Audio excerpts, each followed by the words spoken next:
Hey everybody, this is Talkative Carl back again, continuing my spoiler reviews. Of all the Spider-Man films leading up to Spider-Man No Way Home, and we're on to the Amazing Spider-Man 2. It's been a couple of weeks. I had to take a brief break because I had to go on my Vegas trip, but I just wrap up rewatching the Amazing Spider-Man 2. Now,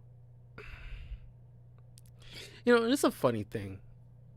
It's something I was thinking about after I finished watching the movie, and I gotta say, it's a funny thing that because if you can argue saying this is probably like the lowest, at least least favorite Spider-Man film, out of all the Spider-Man films. But as time had passed, and after the whole, Jimmy Fox Electro thing, because he was the first villain announced to be in Spider-Man No Way Home, and Doc Ock follows suit and so forth. But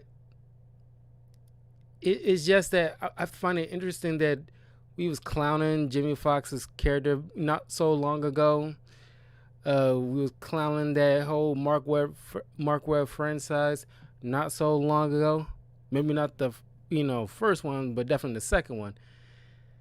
But now it's like we look back at in more of appreciation and nuance than we don't initially, see right in the moment, because we're stuck in the moment.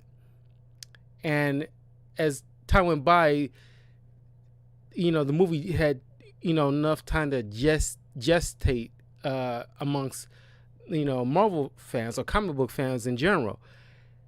And it's like we got a whole new appreciation of Andrew Garfield, where at the time we always thought like, oh, he's too pretty to be Spider-Man because he doesn't come off as like a nerdy Spider-Man, but he's definitely the kind of Peter Parker, that we expect Peter Parker to be in his,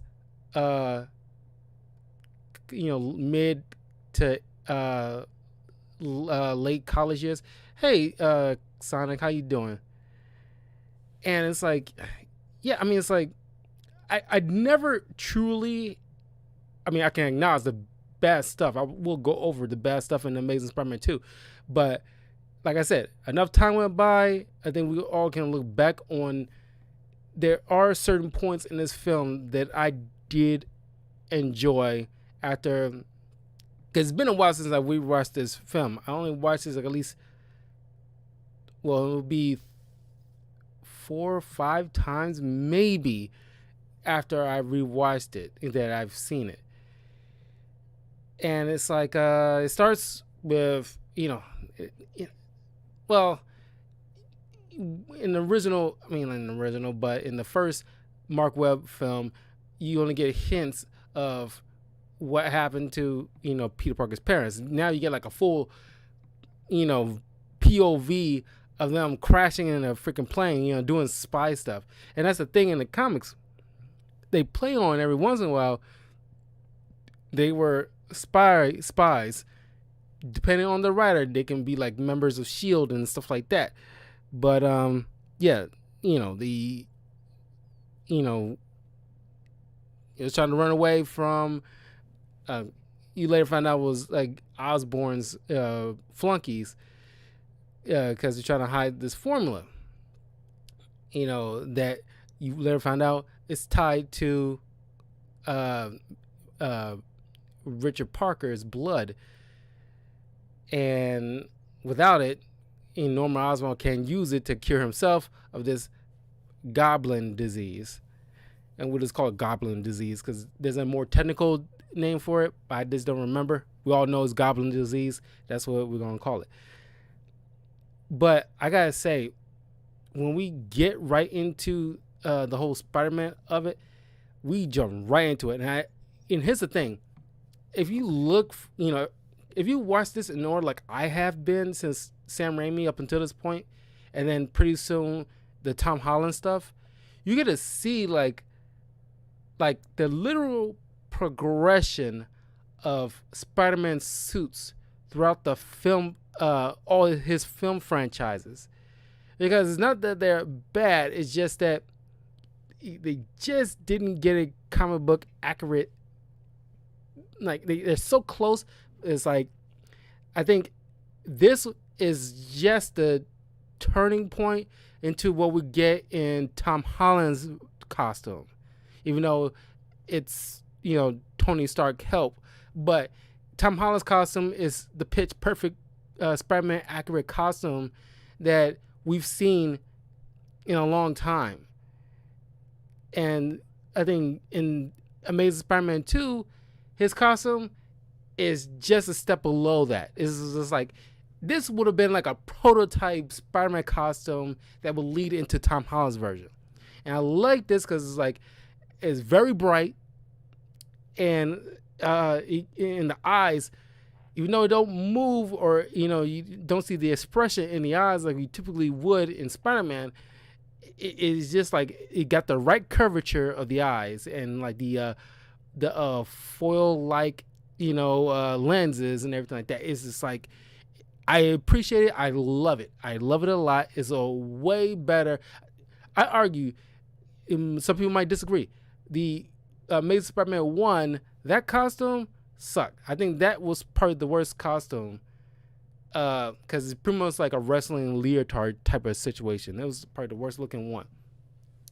This one is a definite step up. The only thing is, because Tom Holland, like I said, has the accurate version, because the spider symbol on the back is supposed to be like fat and it's like tiny little legs on the side. This one, I get Mark Webb want to make his own thing in that Mark Webb Spider-Man logo, the elongated Spider-Man legs. It's like I mean, I don't hate it. It fits the costume for the movie. But anyway, he's swinging through the city, and you get to see true swinging. Unlike the prior one, where you only get bits and pieces, you don't get the full scope of swinging through the air POV with Spider-Man. This one, the camera's hanging on long enough, you get to see him traverse through the city, and it's awesome looking. I love it. And you get to see Spider-Man doing Spider-Man things, and it's like say what you will about like how certain parts in the second and third act will be. It's just that you get to see Spider-Man doing his thing. He's joking. He's saving people. He's trying to stop the Rhino before he was the actual Rhino, played by Paul Giamatti. And I gotta say, I think nobody did not give a lot of people. What the heck? Did my thing my feed just cut out? Oh my god! I think my feed just cut out and cut back on. Anyway, hopefully it's not something I did. Anyway, let me get back. In case the feed kind of cut out. What I said. I was covering that.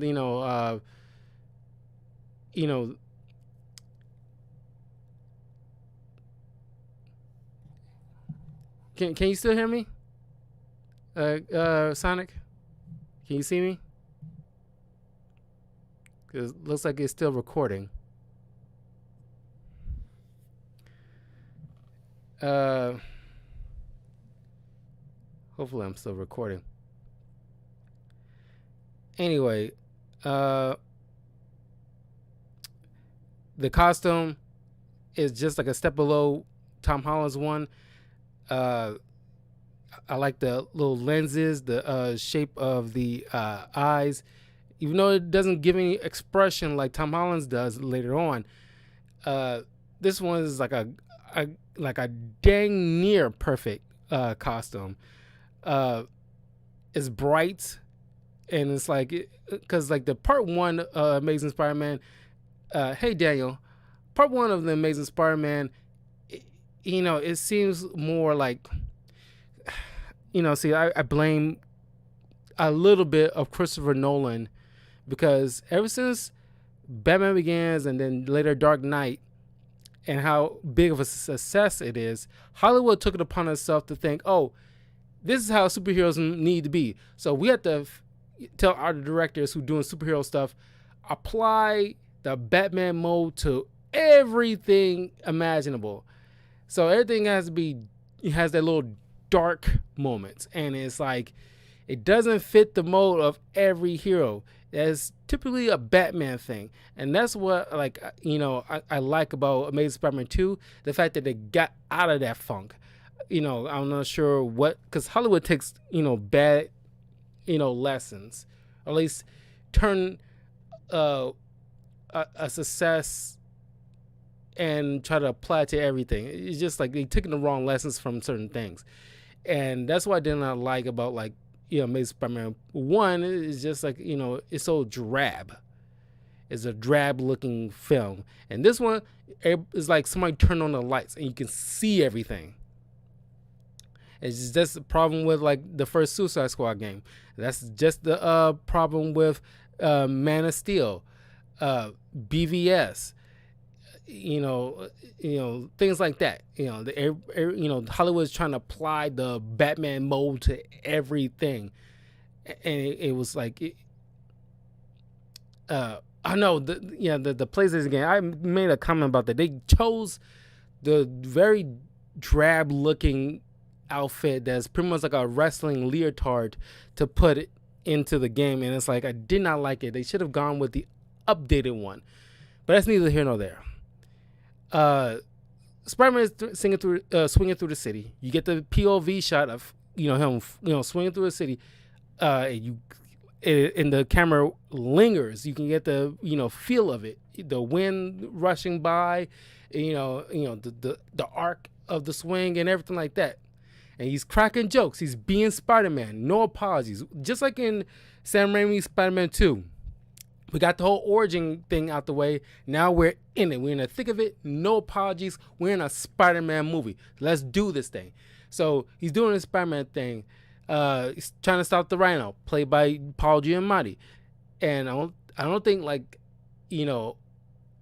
when I was about to mention before the feed, slipped out for a second. When the trailer for Amazing Spider-Man 2 came out, you saw the whole clip of Spider-Man fighting the Rhino, and everybody was losing mind. Oh, we get to finally see the Rhino, and he's played by Paul Giamatti. Nobody, have any problem with that. We was looking forward. That was the one part of the film that everybody was gearing up and ready for, and as soon as they get into the third act, it was and then we all realized did we miss? Because I think I was in the theater one time, and I could have sworn that maybe I wasn't in there. I can't remember, but I could have sworn I heard people talking about how some people might have gone to the bathroom and it's did I miss the Rhino thing? It's no, it didn't show up yet. And it's already in the third act. Still didn't show up. And then right at the tail end, you get to see him as the Rhino. And I understand at the time Sony was gearing up for a Sinister Six movie. Technically, we're getting it now, but it's just that the movie bombed, so they kind of scrapped the whole entire project, and then they finally cut their losses and shared Spider-Man with Disney, and that's where we get Tom Holland Spider-Man in the Civil War movie. But now everything's coming back full circle. But that was the one thing. I was at least one of the things I was disappointed about. Is you want to see how the Rhino is be looked in live action, and I think everybody kind of dug it. It's they couldn't have like you see in the Spider-Man 90s TV show, is a full body kind of suit that was hugging around and he's just a head poking out kind of thing. That wouldn't look right. But it looks like a legit armor suit with guns and missiles, and he can charge like a Rhino, and they look awesome. And it's Spider-Man has to use you know, either a bigger force to counteract his force, because the Rhino is like using his momentum. He just charges, and he's like, you know, he's an idiot. So it's like you can easily mess with him. But yeah, they definitely blue balled us with that Rhino reveal. But then you get to see, like, you know, because Peter's running late to his own graduation, but he gets, you know, he gets these little, well, I, you know, frame it as PTSD in a way of Dennis Leary's Captain Stacy. Every time he's like, you know, around, you know, not every time, but every once in a while when things are getting serious with Gwen, he gets, like, you know, these little visions of just Dennis Leary's disapproving look. And I don't know about any of you, it didn't really take me out of the movie. I mean, maybe at first, because like it wasn't until sometime later when I understood what, you know, Mark Webb was getting at. It's just that, you know, it's still, because just like in the comics, Captain Stacy's death is one of Spider-Man's greatest failures, that he failed to save his girlfriend's father, who's pretty much like the Commissioner Gordon. Well, I argue Gene DeWolf is kind of like Spider-Man's Jim Gordon, but Marvel killed both of them off. And I feel, Gene DeWolf, if you know her from the PS4 Spider-Man game, she's like an awesome cop, a perfect, not sidekick, but partners for Spider-Man. And it's like, it's a crying shame we don't get her. I mean, they really need to bring a Gene DeWolf in live action for, like, maybe it's Tom Holland's thing. Gene DeWolf is awesome. And shout out to more Asian, actors and actresses to fill that kind of role. Gene DeWolf, it's awesome. It's an awesome character. I think originally she's a white woman, but in the game she's Asian. I think like you can definitely lean into the Asian version of Gene DeWolf. But anyway, yeah, the PTSD. It's like, he felt like this thing. Peter Parker has a thing with guilt, and it's like it's not as bad as Daredevil's Catholic guilt kind of situation, but guilt nonetheless. I made a video several months ago on my YouTube channel about, like, Marvel superheroes and their guilt. You can check that out, and how, like, each one kind of affects them differently. But yeah, with Spider-Man, he's like, he has like the whole great power comes great responsibility kind of thing. And so guilt is hammers him home. And it's like, I understand that. It's like, I think that was like a good touch to know that the effects of what happened in the previous movie are still resonating. So, the whole thing with the lizard and Captain Stacy is still felt, even though they're not in the movie. You still feel that. And I like that choice. Maybe it could have been explained a little bit better, or at least explained at all. You could talk with, like, maybe not with Gwen, but then again, that's another thing. Mark Webb is great with, like, romantic comedy kind of movies. So it also helped that Andrew Garfield and Emma Stone was dating at the time during the filming of these films. And so their chemistry was right on point. And this is one of those rare moments in superhero movies where the romantic interest and the significant other talk like real people. I think that is a shining achievement that cannot be overlooked in this movie, and it definitely deserves their props for that. Because I cannot tell you how many times we've seen, like, I'm pretty sure y'all seen stupid decisions in like CW or like, older, superhero movies back in the mid 2000s and older. It was like it's like piss poor dialogues.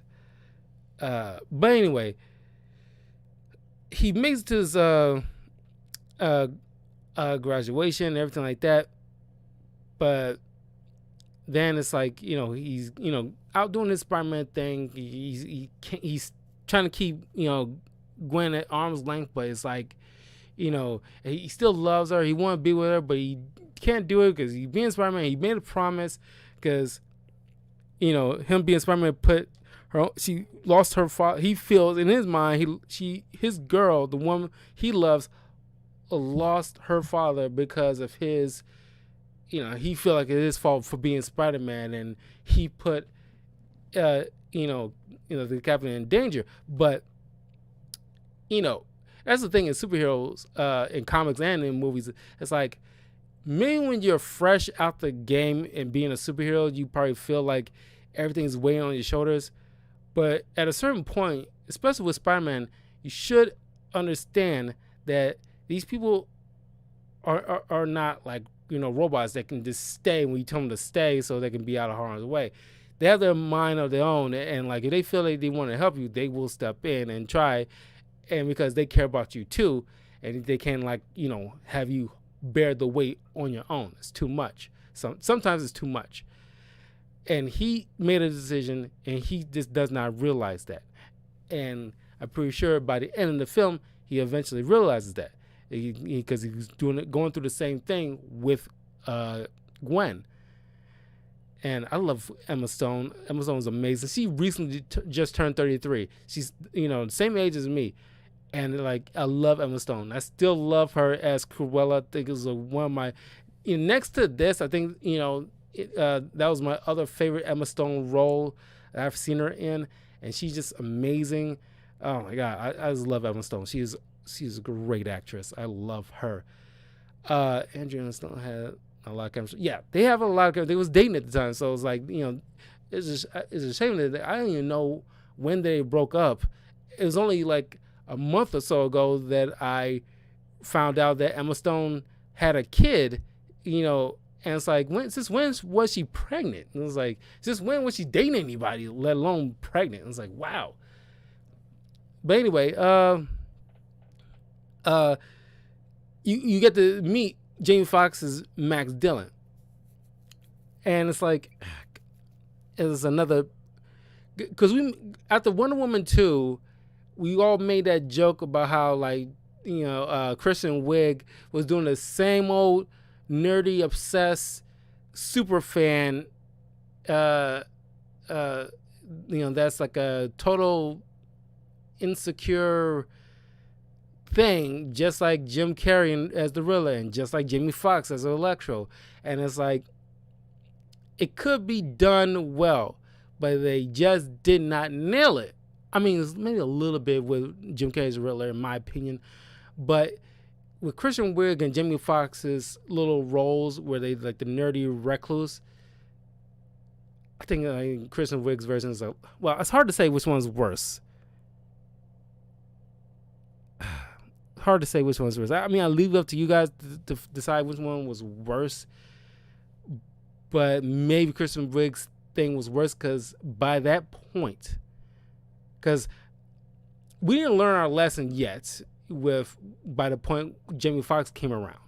But by Kristen Wiig's point and turn into it being cast as Cheetah in Wonder Woman 2, I forgot the doggone actress in the director's name of Wonder Woman. But you know what I mean. By that point, directors should be, if they want to do a character like, the whole nerdy, recluse, obsessed superfan kind of thing, they should know how to do it right, or write it well, or not do it at all. And I think that's what make it worse, because they should know better by that point. We didn't know that better. Well, we would think they should have known better by Jamie Foxx's time frame, but we will cut them a little slack.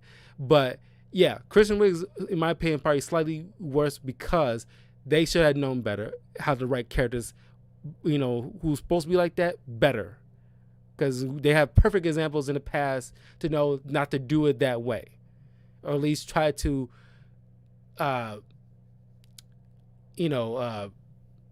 they're smart writers. It's like they can frame it in a way to make it make sense. Even though we know what they're trying to do, but it just fall flat. And Jamie Foxx is, because he got saved by Spider-Man, and it was a cool little moment. And it's like, oh, I'm a nobody. Oh, you're not a nobody. You're a somebody. And like, I don't think it was needed to have his like partially bald head kind of thing going on. I think it could have just been suffice to have just the the glasses and the blueprints and just like the dork outfit. The whole part, like the barely hairs on his head, that was a little much. That wasn't required. We got the point. You kind of took it too far. But when he's in his apartment and he's got like this whole Hey Arnold, Helga shrine thing he got going on with Spider-Man, it reminded me, if you remember the MTV Spider-Man TV show, with Spider-Man voiced by Neil Patrick Harris, awesome casting choice, by the way. There was this girl, I forgot her name. She had some kind of psychic abilities, or at least she was fooling around with some technology and kind of she got shocked, messed with her head, and she started seeing Spider-Man, in like, pictures and mirrors and stuff like that, and talking with her. She, obviously is like, lost it in a way. And it's like, it reminded me of that scene. I think that episode was done better than what they did with Jamie Foxx, but I see what they was going for. He became like a very obsessed. Obviously, he's like, like a total, I don't want to say recluse, but it's kind of like a very withdrawn and antisocial type of person. And he's like an electrical engineer. He helped build like the power grid and everything like that. He works at Oscorp, of course. And this movie has something that makes me love it. I know it's not very good. Yeah, it's like, that's why I'm like rewatching this, because we had enough time to let these movies gestate for over these years. So when we rewatch it, there's certain things that we did not be able, because we was too in our feelings at that moment when it came out to pick those things out, unless you're that much of a movie buff to be able to see that right away.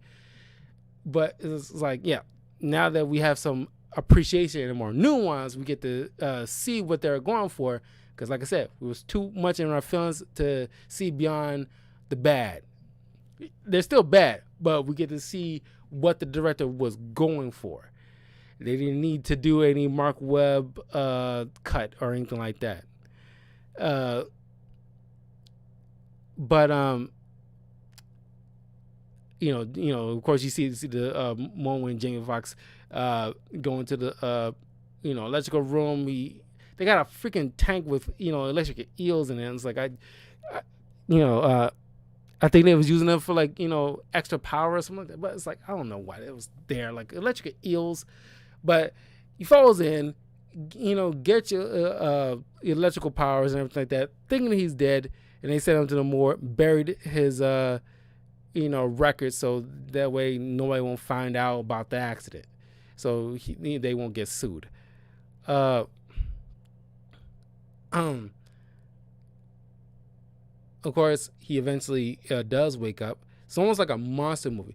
And of course, at the time, people was giving Mark Webb crap, I think Jamie Foxx a little bit too, crap about the whole Blue Man Group type of look. And of course, I wasn't reading Ultimate Spider-Man at that time, but if you recall, if you play Spider-Man Shattered Dimensions, where you get to play different alternate versions of Spider-Man, Ultimate Spider-Man Universe, that version of Electro is blue and bald. He just wasn't a black man, but that's what I can see Mark Webb was obviously going for, because he was already like doing his own take on Electro, and everyone was excited for Electro because like doing the whole Green Goblin thing was like just like with Batman and Joker. It's like that's been done to death. try other villains. He has a lot of rogues in his gallery. Try something different.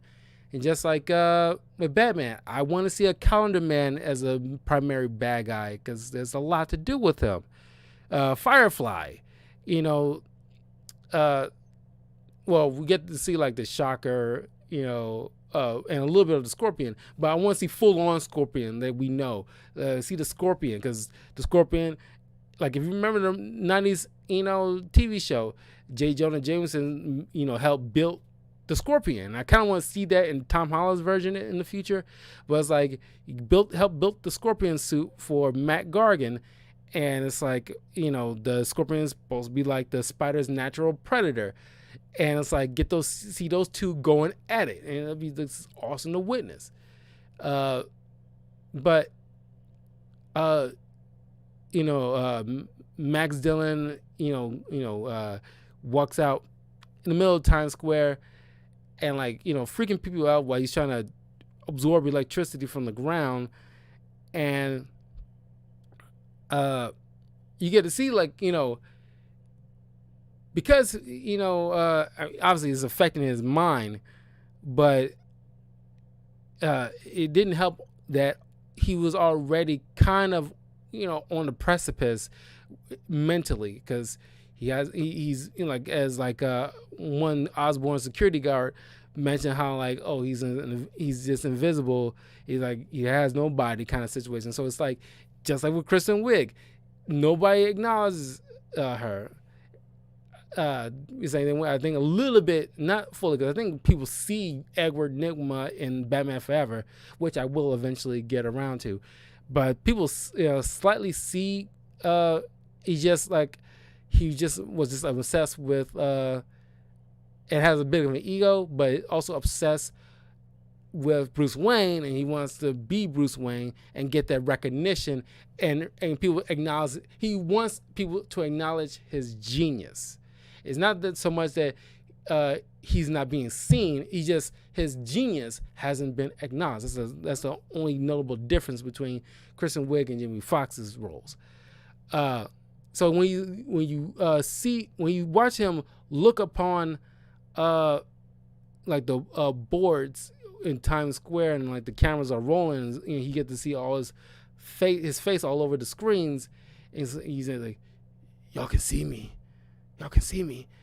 And it's like, you know, at that moment I felt for him. I think I would have, you know, I can't remember. It's been years how I would have originally felt when I first saw this movie, but I was probably too young to understand.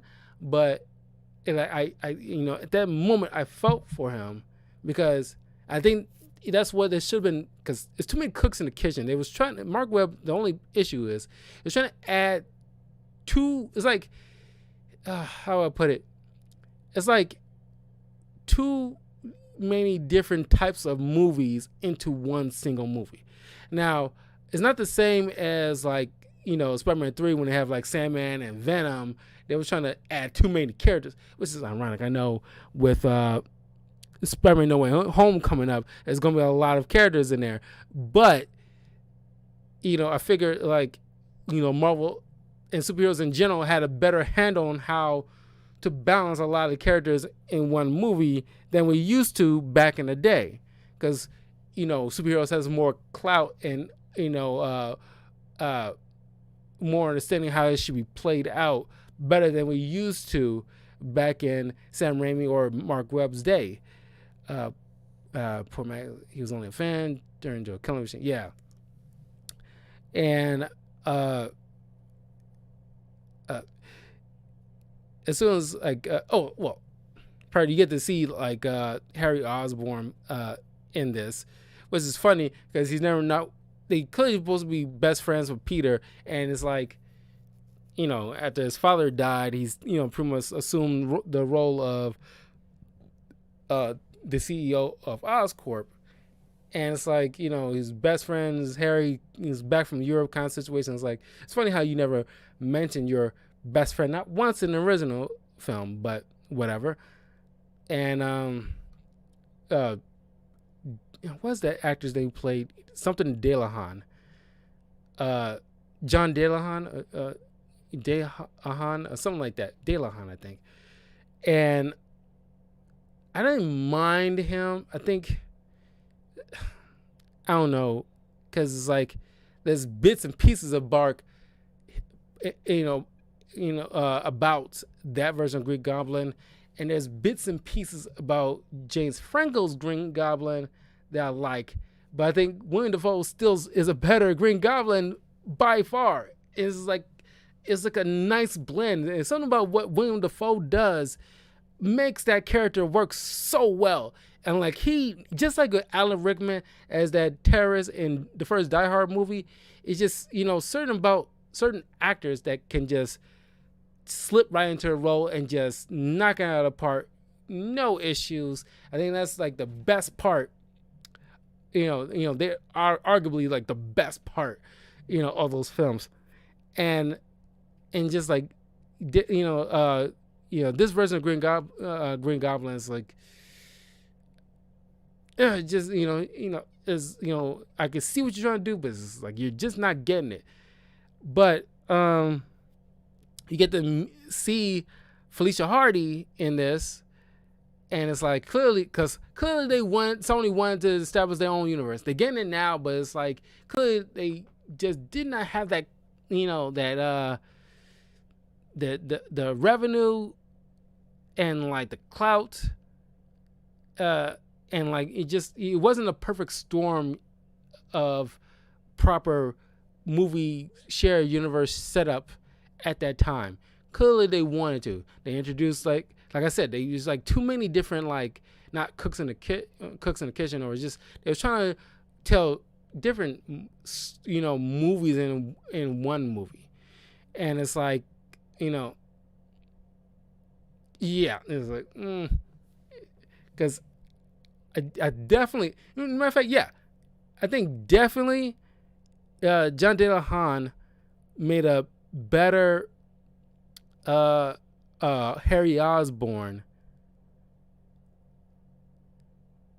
but James Franco, I mean, maybe in the first movie he was a good Harry Osborne, but in the later films, James Franco, his Harry Osborne, well, no, I think after the whole amnesia crap, I think he made an awesome villainous turn in Spider-Man 3.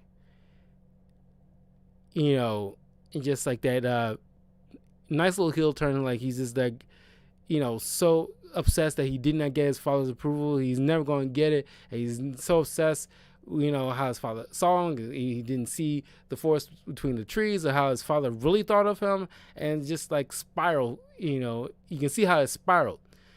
But it's just like, it's like it came in like a roller coaster of when with James Franco, as far as like how we feel about his version of Harry Osborn.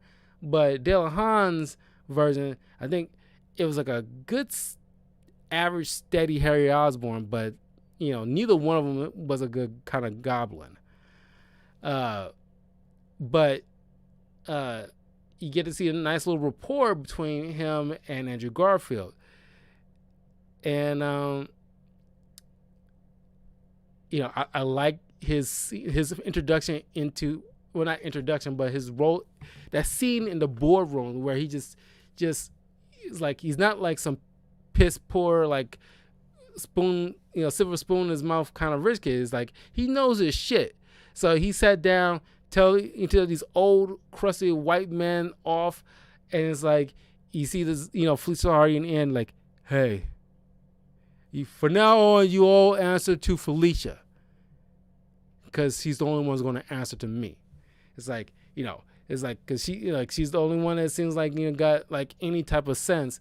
So he more in fact, what just dawned on me?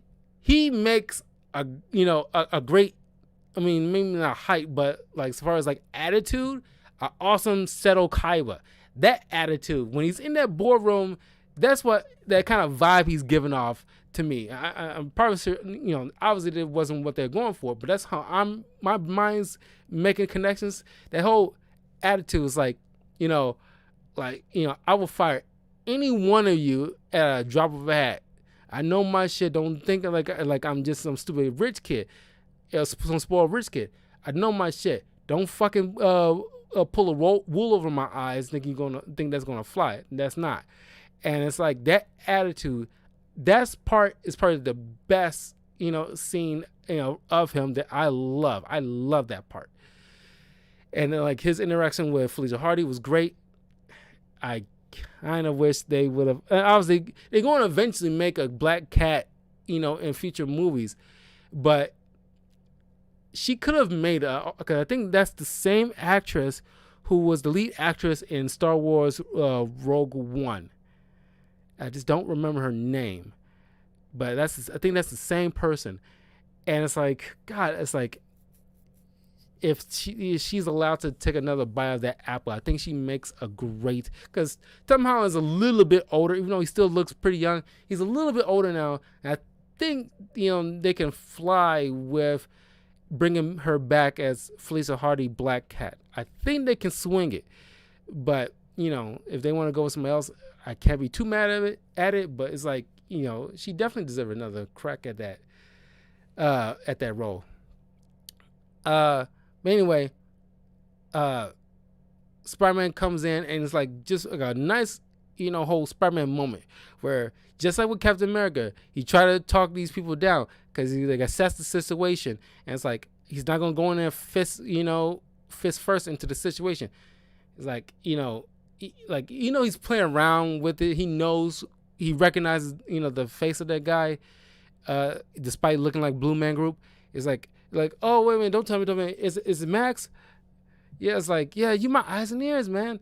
Like I can see that you don't want to be here. And it's like a great Spider-Man moment when it's like you got all these police officers, guns locked on this guy, and it's like, hey, this is my friend Max. Do not shoot at my friend Max. And it's like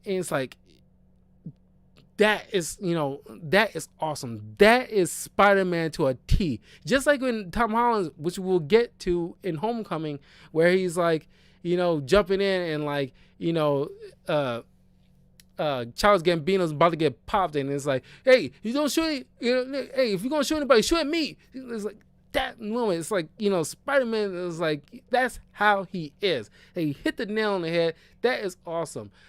But of course, like, things go awry, and then, Dylan thinks like, oh, he's just in it for himself, so F him, and he starts like trying to electrocute him, and then a nice little awesome slow-mo shot where it's like, one of his web shoes is busted up because he's like, the first interaction with Spider-Man in the comics, if I'm remembering correctly, because here's the thing, when Spider-Man dealing with a new villain, and usually he loses first, but then he realizes, he studies using science, studies his enemy, figure out his weakness, and he'll try to apply it like a tool in order to counteract that.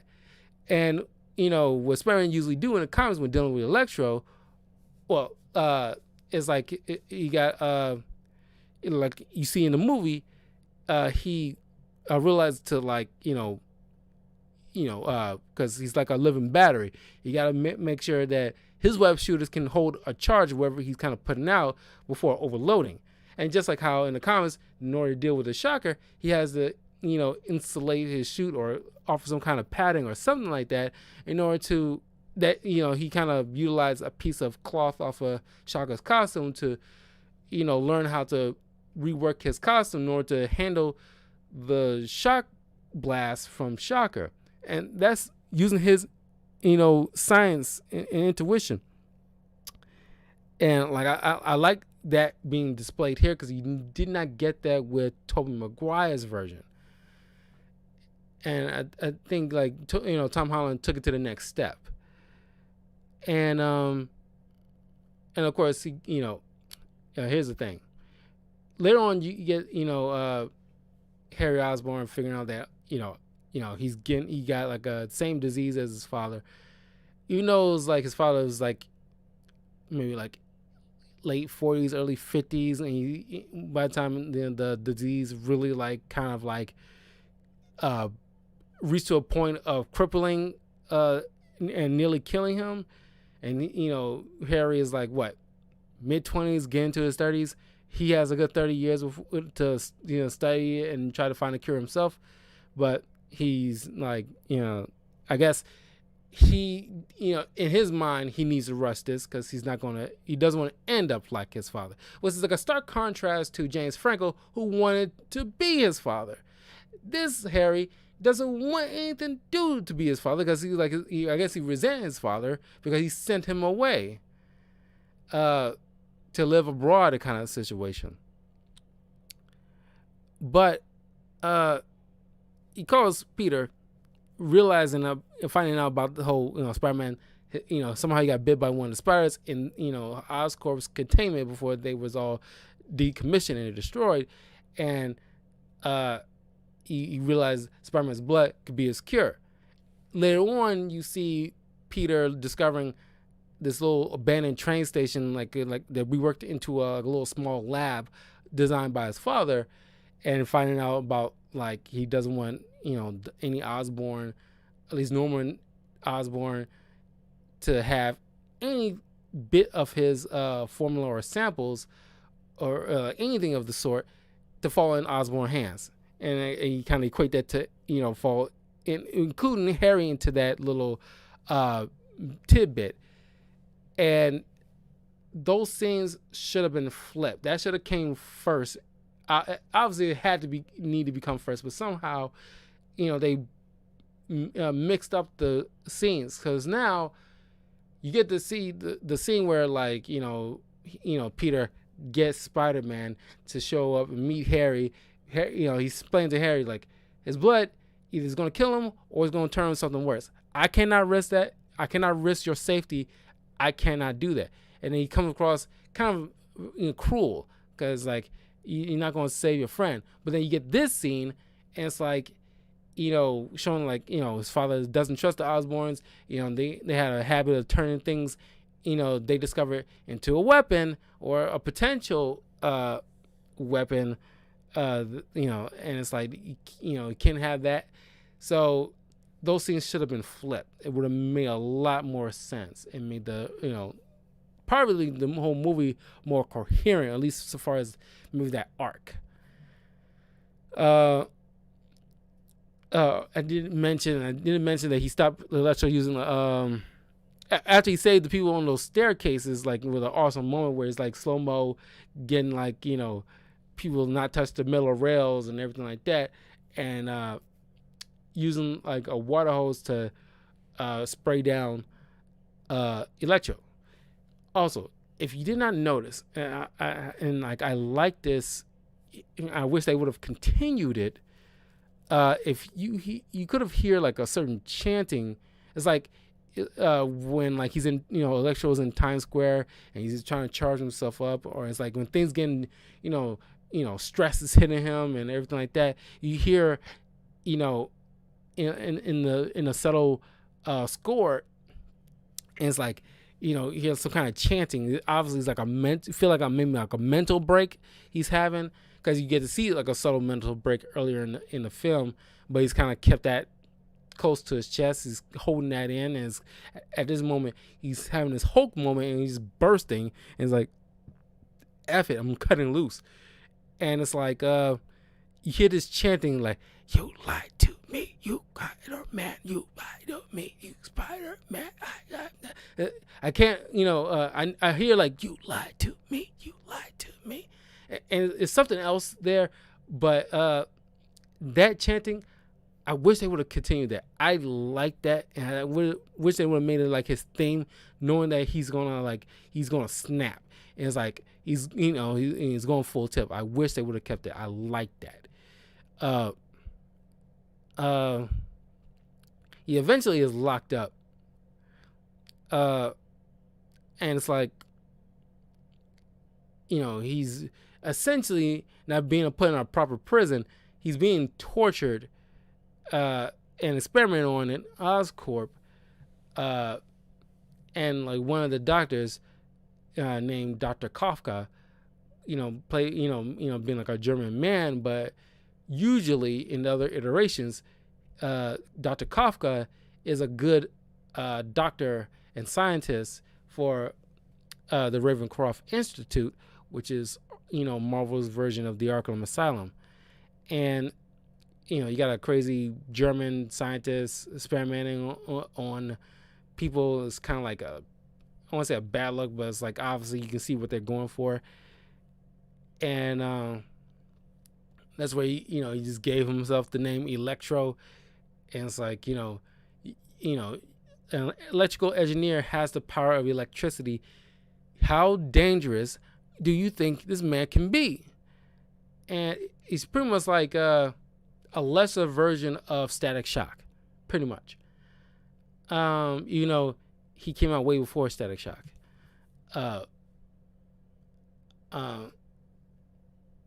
then you get the whole situation with Harry, who is being like ousted, and like the whole Max Dillon thing is being like pinned on him. And so there's like this weird board member. I don't even remember his name. He's like it's like you adding an extra villain to only two villains that you probably just only needed. But I guess you need like some kind of extra antagonist, but for Harry. But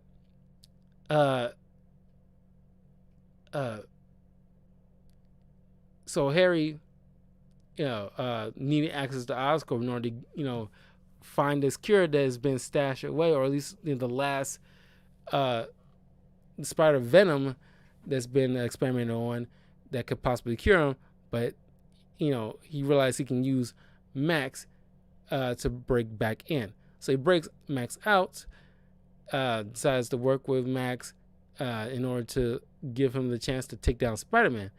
Because at this point, Harry hates Spider-Man now because like he refused to give him some blood in order to cure him because he's so desperate. Then they come back in. Harry takes the board member hostage, and like they go trying to find the bottle. In the meantime, you get this whole thing with Gwen, going abroad in the UK, and Peter's been like on edge about it for a minute because like he loves his woman, he doesn't want her to go, but he also doesn't want. It's very like back and forth with this guy, and it's like pick a lane kind of situation. I think that's a lot. That's the one thing people, it's a way better relationship than the Tobey Maguire's Peter Parker and MJ, which is like makes way more no sense by comparison. But I accepted Mark Webb's version because even though the whole back and forth Peter Parker is doing in this version, at least you can understand it, and you can tell they still love each other a lot. I think Mark Webb, maybe you can tell he's trying to make this relationship work and make sense, and try not to repeat the same pitfalls Sam Raimi did with MJ and Peter Parker in his version. And then he realized the whole power is starting going out, across the city, and the electro broke out, and he has to stop it.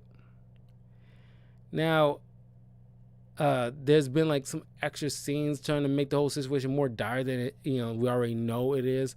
Like seeing like the hospital that May Parker's working at is losing power and had to work on backup generators in order to do their jobs to help patients. And then you see like scenes with like the planes, and they're not getting like help from the navigator because the navigators doesn't have any power, so they can't navigate, and they gotta hurry up and pray and wishing that the power goes back on so before these plane crashes. And it's like, did anybody really needed that? We already know the stakes are, you're trying to add in more that it's not necessary. Just like with Max Dillon's hairpiece comb over, you're trying to add something extra that doesn't need to be there. Oh, I almost forgot. It's going to come back around. early in the film, you get to see Peter Parker helping this Spider-Man helping this little kid who's being picked on, and it's like you get to see this awesome moment. You get to see the kid coming back at the end, as a but even though he's still a little bit smarter than the kid in the first Sam Raimi Spider-Man film, where he's just standing there as like this collapsing things about to fall on him, and his mother just standing just like a foot away screaming for bloody murder, trying to, somebody help him, go over there and grab your kid, while he's just standing there looking like a dummy. At least this kid, you can tell this kid has more balls, where he's like, he's not just standing there, he's he wants to, if Spider-Man's not around, he wants to like be there and like it's like in his place, be his hero, which is a cool moment. It's kind of like Bat Kid back in the day. You remember Bat Kid, that little kid from like a Make-A-Wish Foundation, was filmed saving the day with Batman. It was like an awesome thing. That's what it reminded me of. This is kind of Spider Kid. It was kind of like like the Bat Kid of this movie. And of course you get to see like Dane DeHaan got his little spider form on. He's morphing into an actual goblin kind of situation. It's dumb, but you get to see the fight with Electro, and which I argue should have been, should have been like the only final fight to deal with, but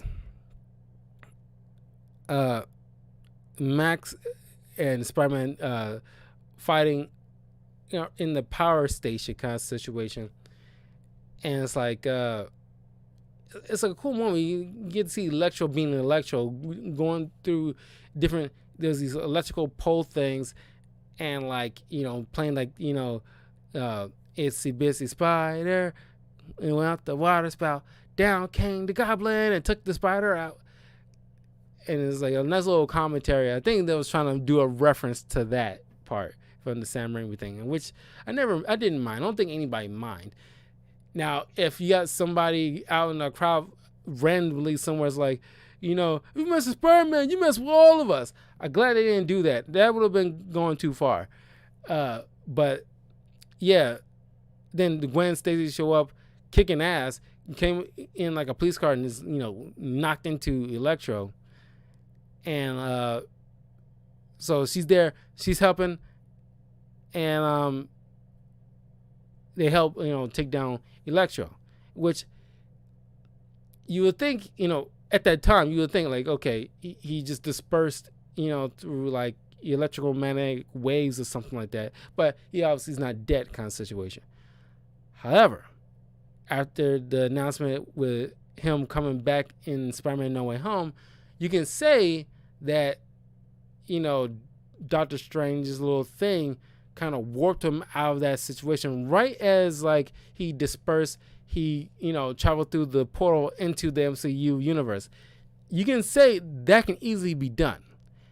What I'm curious about, which I think they might be leaning towards, at least away from the whole blue Electro into like just Jamie Foxx as just like in a green and yellow jumpsuit Electro kind of costume, instead of just the whole blue Electro version, which I would not totally mind. But yeah, I mean, like I can definitely see them leaning towards that way, just to swoop him up right in that moment where you think he's dead, or at least just gone. And so here comes the Dumbo Goblin, and they fight. Then Gwen falls. Peter catches her with the web that turns into a hand, but just like in the comics, ends up snapping her neck by accident. She dies.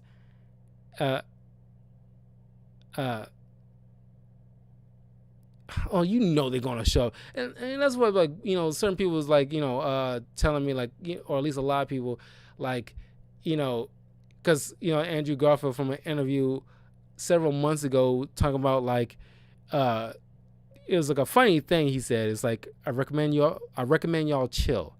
That's not a no, dude. That's not a no.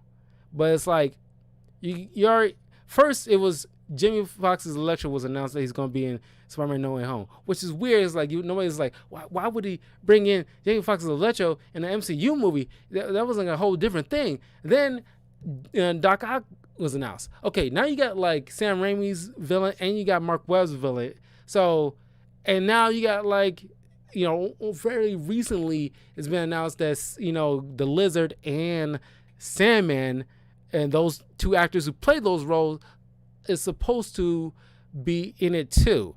Now, after that point, because a lot of people prior to that was mentioning, okay, there's too many people in there, and it's only going to be a 2.5 hour movie, and it's like it's already got like too many people into like too many things in one pot.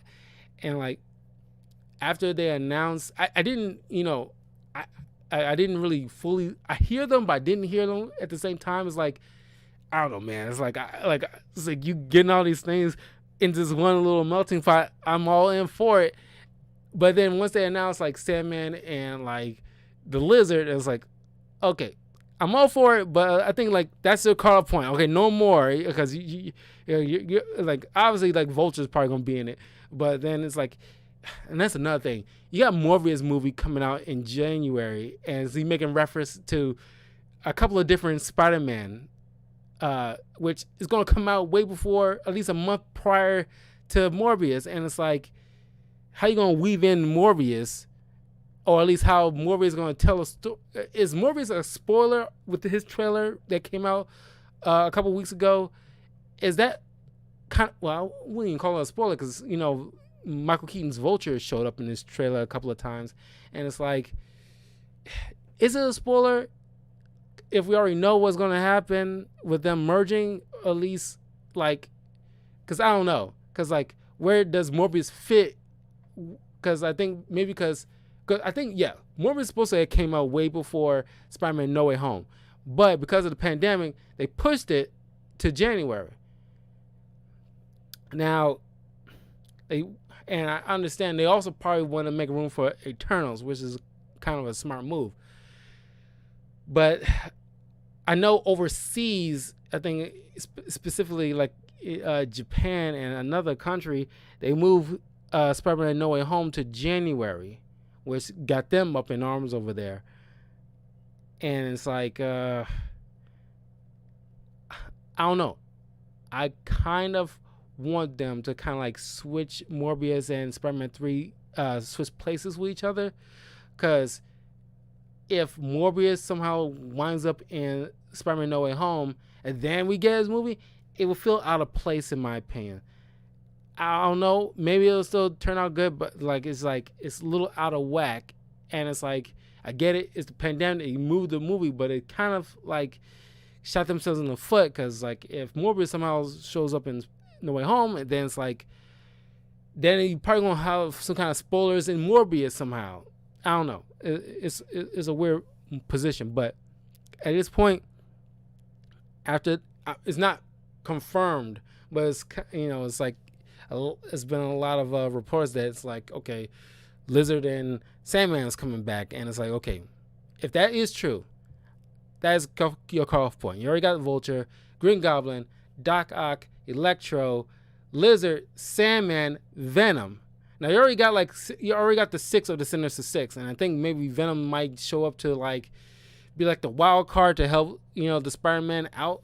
But then it's like like Andrew Garfield, just to circle back around, like talking about like he's not, neither him nor Tobey Maguire is like confirming or denying whether or not they're gonna be in the film. It's like, come on, man. It's like, they got all your guys' villains in this movie, and you think this one Spider-Man going to stop all these guys?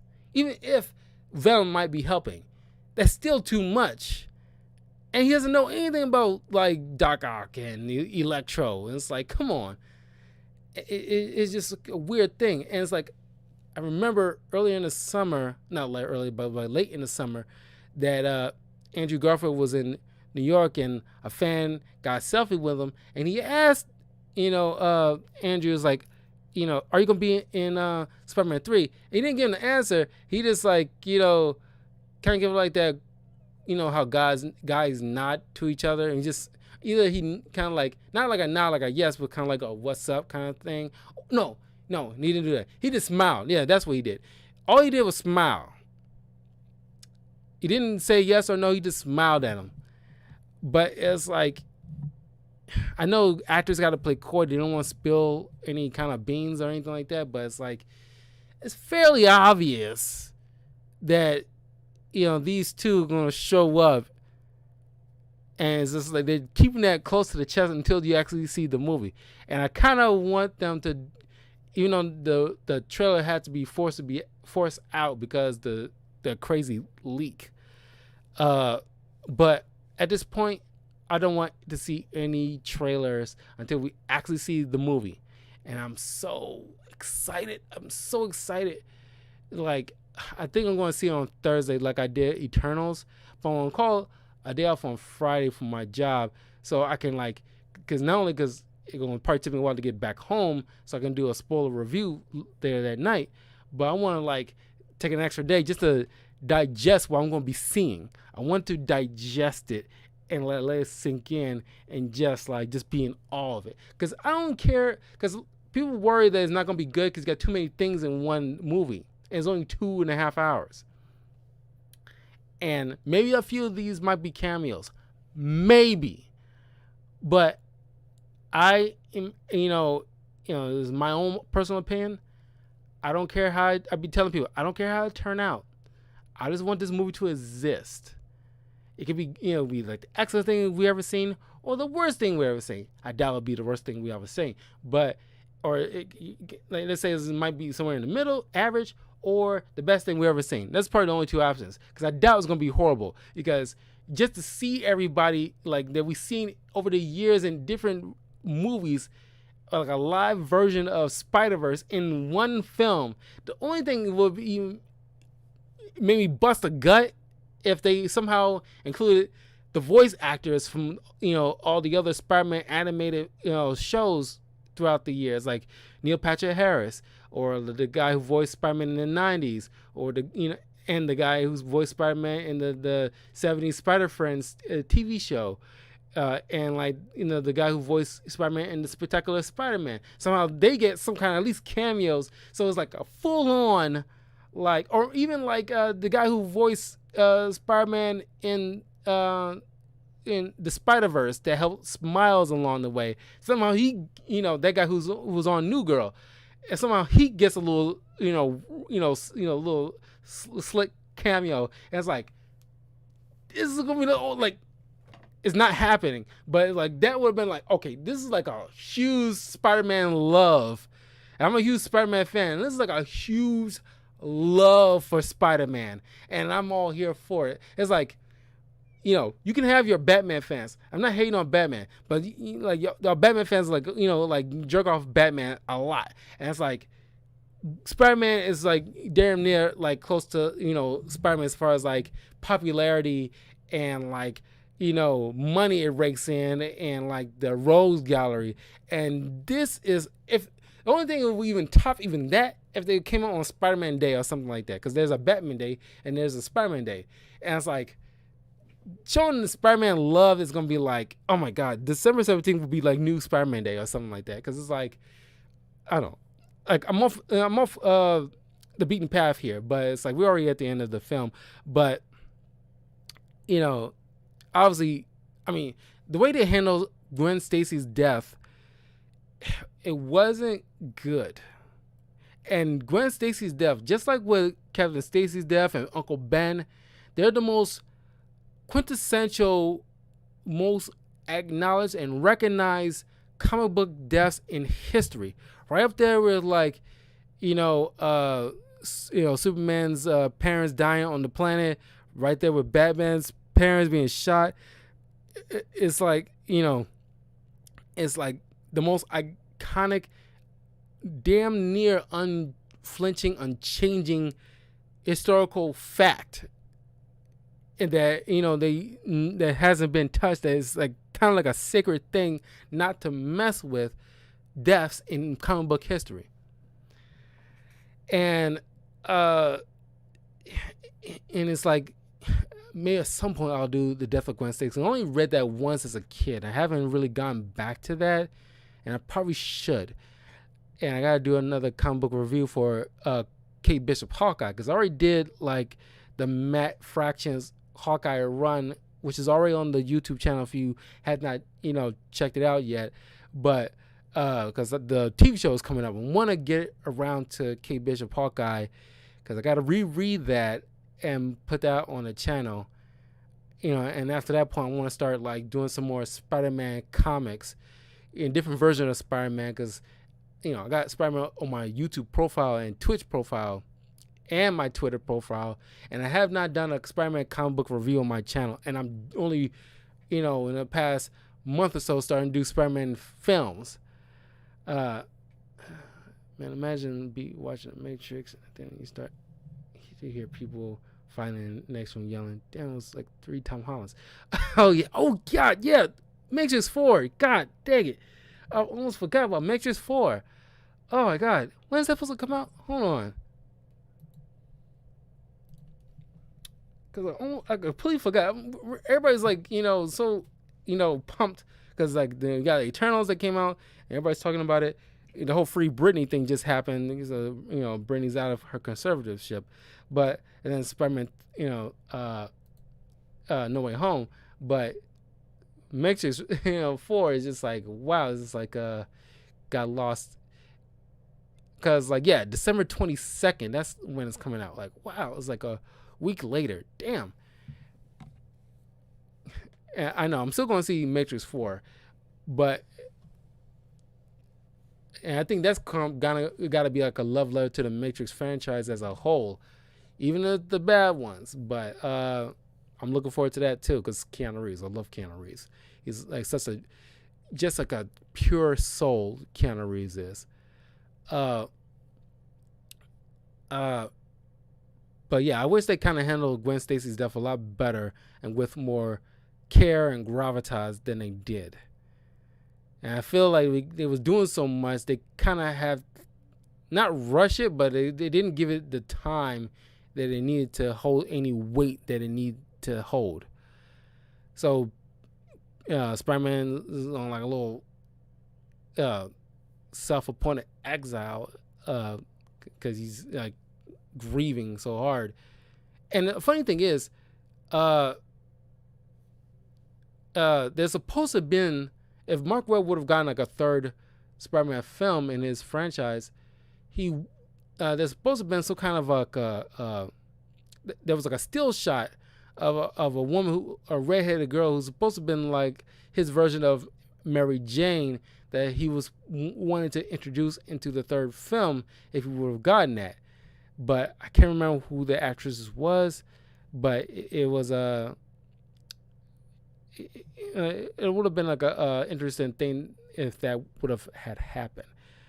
But yeah, so the Rhinos bust loose after Harry's locked up and talking to some shadowy man who's got these little displays of different Sinister Six costumes or whatever.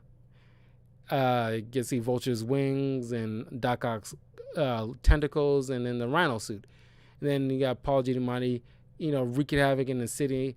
And then, that last shot that I was mentioning earlier that kind of like disappointed a lot of people because you want to see like the Rhino in full force. But yeah, that was Amazing Spider-Man 2. Like I said, there's bits and pieces about it that I love and that I hope I kind of shine a light on for a lot of you guys. But yeah, it's still kind of, well, I think part 1 had its moments, but like I said, it kind of felt like kind of dirty, dark kind of a Spider-Man film. While this one's more brighter and like you get into Spider-Man instead of just worry about establishing the origin. And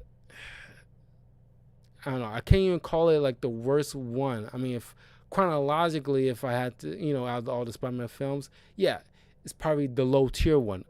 But I cannot, at this point, say that I hate it. I cannot, in full confidence, say that. There's too many good things that I managed to see out of this thing. Not saying like it's like, oh, it's riveting or anything like that. Obviously, it's definitely low tier, but I cannot say it's like a horrible Spider-Man film.